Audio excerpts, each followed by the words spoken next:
નમસ્કાર દર્શક મિત્રો, તહેલકા ન્યૂઝમાં આપનું સ્વાગત છે અને હું આપની સાથે વૈશાલી પોબારો. કરીશું નજર સમાચાર પર. ડાંગ જિલ્લાથી સાપુતારાના માલેગાંવ ઘાટ પાસે ખાનગી બસ ટ્રાવેલ્સ ઊંડી ખીણમાં ખાબકી, દુર્ઘટનામાં 5 લોકોના મોત. વિગતવાર માહિતી જોવા જઈએ તો ડાંગ જિલ્લાના સાપુતારા ઘાટ માર્ગમાં આજે વહેલી સવારે 4 વાગે ગંભીર અકસ્માત થયો હતો, જેમાં 5 લોકોના મોત થયા છે જ્યારે 35 લોકો ઘાયલ થયા છે. સાપુતારાથી 5 કિલોમીટરના અંતરે આવેલ આ દુર્ઘટના સર્જાયો હતો. એમપીથી ગુજરાત આવતી બસ ટ્રાવેલ્સની ઊંડી ખીણમાં ખાબકી હતી. મળતી માહિતી મુજબ બસ ટ્રાવેલ્સનો ડ્રાઈવર નશાની હાલતમાં હતો. આ બસ ટ્રાવેલ્સમાં એમપીથી લોકો ગુજરાતમાં ધાર્મિક સ્થળોના દર્શન માટે આવતા હતા.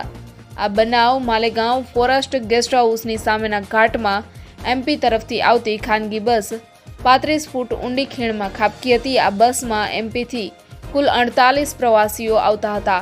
ઈજા પામનારને આહવા સિવિલ હોસ્પિટલમાં સારવાર અર્થે ખસેડવામાં આવ્યા છે. Reporter Ramesh Mahala, Tehelka news, Dang.